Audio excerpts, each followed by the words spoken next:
Hi everyone! Today we are going to be going over 10 of the worst amateur writing mistakes that people make. These are novice moves, things that we see a lot in kind of beginning level writing. The good news is all of it is fixable. The first one is tense shifting, classic 101 mistake. That is when you are writing and in a given paragraph or page it oscillates wildly between present tense, past tense. We've even sometimes seen it between first and third, but most often it's going to be a case of like, I pace across the room and then I sit. I waited 5 minutes for a person to show up. That is tense shifting. Basically every single time you do it, you're going to create cognitive dissonance in your reader.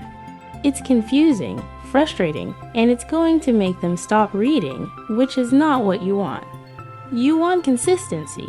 Once you pick a tense, you have to stick with it and understand how grammar works with that tense. The second amateur writing mistake is info dumping. You're going to see this up front in a book where you just get paragraphs and paragraphs of telling explanations of context and backstory. This is when on the second page of your novel, you decide that the reader needs 3 whole paragraphs about your character's relationship with their mother. Again, this is going to trip up your reader. Every time they hit something like that, it's going to pull them out of the present action of the story, and that kind of long pause is not good. Most often what info dumping does, frankly, is it bores your reader.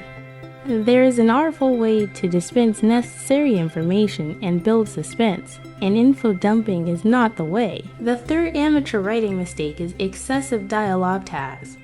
This is the problem where every single time you have someone speaking, someone says something, you add a dialogue tag. Hello, how are you? I said, I am great. Regina answered. How's the weather today? I asked. It's sunny, Regina answered, and so on and so forth and so forth. Where every single line, it's like dialogue speaker, dialogue speaker. You don't need a dialogue tag for every single time someone speaks. The fourth thing you don't need is overly complicated dialogue tags, or we like to call them telling, overly descriptive, fanficoid dialogue tags, where in addition to tagging every single bit of speech, you're going super overboard by saying whispered, shouted, hissed, smirked. Yes, that thing in fanfic where you actually use an action tag mistakenly as a dialogue tag. This definitely falls under here, and in fact, action tags are not getting away with this. It's anything you use to tag dialogue that has really flowery verbs, telling verbs. Very often in these spots, you're also going to be committing adverb abuse, which is another huge part of it. Telling language amended to dialogue that is just over the top and reads like fanfiction. He whispered quietly as a smirk crossed his face, that kind of overwriting. The fifth worst amateur writing mistake is repetitive sentence structure. This is where the majority of your sentences start the same way with a noun-verb construction, especially bad in first person. This is I go, I say, I feel, I do, I walk, and you're not varying your sentence structure. And again, that kind of trudging language, it feels trudging to the reader of I am reading the same thing over and over again. These sentences are not exciting or doing anything special. I also see this with first person alternating between I do and then the thing. So you're still using a very basic noun construction, the blank blanks for almost all of your sentences. You're not playing with language or sentences or fragment structure. And so your writing is just very pedestrian, very basic. The sixth amateur writing mistake is melodrama. This is when you take your characters and certain scenes super over the top. This is another one that happens a lot in fanfiction type writing. Disclaimer, wrote fanfiction. Have nothing against fanfiction, but I did this myself, and it is true. It's that soap opera style writing where out of nowhere, you just have this big dramatic scene where your characters are shouting and crying and making bold declarations, and it's not supported in the rest of the writing style or the characterization. It's like whiplash when you go from a pretty tonally normal story and writing style to big out of character emotional outbursts of declarations of love or villain monologues. Anything where it starts to feel over the top, a little bit soap opera, you might be falling into melodrama. And you either have to do the writing so that the characters actually support those moments of melodrama, or the entire tone of your book should be melodramatic. But melodramatic writing is not a writing style that suits all fiction types. So we generally advise people be incredibly careful with melodrama, and that amateur writers who are more likely to tend toward melodrama instead just work on identifying those scenes in their books. I always find that rewriting them helps the best to really think about, well, do they sound like a villain on a soap opera when they say this? Am I supporting this with proper characterization, and so on? The 7th amateur writing mistake, the example that I use, we're throwing in extra words or descriptions or phrases into a sentence, where it's just kind of redundant. You're throwing extra things into your sentence, but it's actually watering your sentence down, as opposed to making it stronger. 90% of the time, you're just going to be better off with more direct and active language. One particular place I see this is authors who go overboard with past perfect, and they end up throwing extra instances of had into their sentence. Based on a real example was, my mother had always said that gardening was the root of happiness, and it's automatically just a stronger, better sentence, more direct sentence, if you drop the had. My mother always said that gardening is the root of happiness.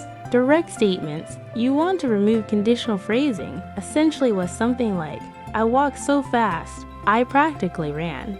When instead, you should be using a strong verb that says what you actually mean. You race home. You don't need all that extra, I blank, so practically adding, again, conditional phrasing. It's just going to water down your sentences, and so it's a matter of looking for places where your sentences can simply be a lot stronger, more direct, more active. The 8th amateur writing mistake. This one's pretty basic 101, but worth saying, and that is persistent grammar mistakes. Things like run-ons, misuse of punctuation, tense issues. Those flat out are really bad amateur mistakes, and they are going to get in the way of reading. Not saying you have to be perfect at grammar. All of us are on kind of a learning curve, but the reality is that most people simply cannot get through writing that has a ton of mistakes in it. Spelling mistakes is included in this as well. You have to work to clean up your prose enough for it to be readable. If you hear from a beta reader or critique partner or writing group or what have you, or even an agent, that you have an issue with XYZ grammar concept, it could be commas, semicolons, run-ons really is a big one that I see, kind of the grammar issues of using your verb tenses wrong, like I see this with gerunds a lot. Dial into whatever that specific issue you have is and just teach yourself that particular concept and be eagle-eyed for it in your manuscript. You can look up any basic grammar and usage concept and get a really clear explanation with tons of examples. So I highly encourage you, if you've gotten any kind of feedback or even if you just suspect you have some grammar and usage issues, find a critique partner and ask them flat out to identify these issues for you so that you can do that kind of self-education and self-improvement step. Sometimes you just have to have someone directly point it out to you, and then once you see it, you can fix it.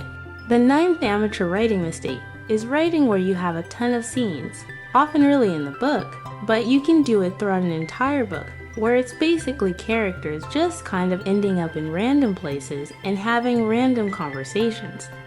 They don't really contribute to the plot, or if there is a plot point in this scene, it's kind of buried beneath a ton of filler. Writing where you have a ton of scenes. The filler can also kind of be blow by blow of characters going from one location to another. It can actually be too much description, which should have been one of the things on this list. And that is when, yeah, you're describing things, but you're describing the wrong things. You're going into long descriptions in filler scenes that don't actually serve a function to your characters or your plot. So they exist, but they don't do much. So these ineffective scenes with tons of filler, they're going to drag your pacing, which is actually the next amateur mistake. It's one of the most common amateur mistakes, a completely understandable amateur mistake, to not be very good at story pacing when you're first starting out. I have never met a writer who didn't struggle with pacing on some level. What is pacing? It is essentially the speed at which your story moves, kind of the momentum of your story. And it's about hitting this perfect happy medium, which isn't that frustrating. What is a perfect happy medium? Well, the problems that you see with pacing in amateur writing, the things that you have to look to, you could have multiple of these problems, or you could struggle with one type in particular. It's long sections that drag, that have a lot of filler. It is those ineffective scenes.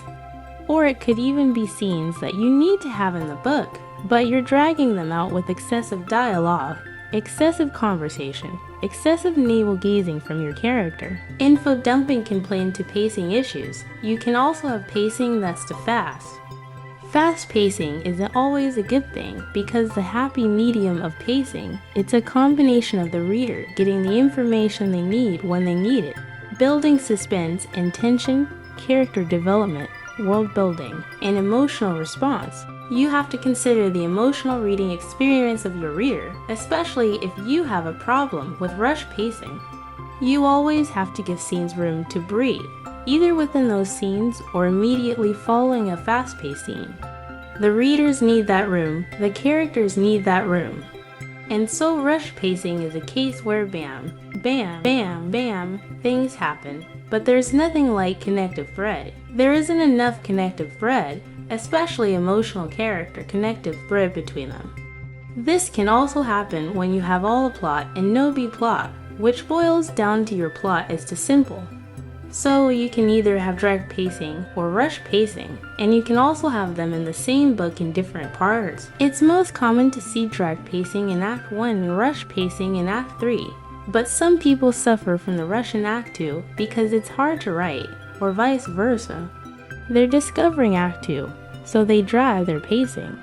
It's a matter of identifying the specific problems in your book and then figuring out how to fix them. Thank you very much for watching, and don't forget to watch part 2 of this video, and to subscribe to the channel for more videos.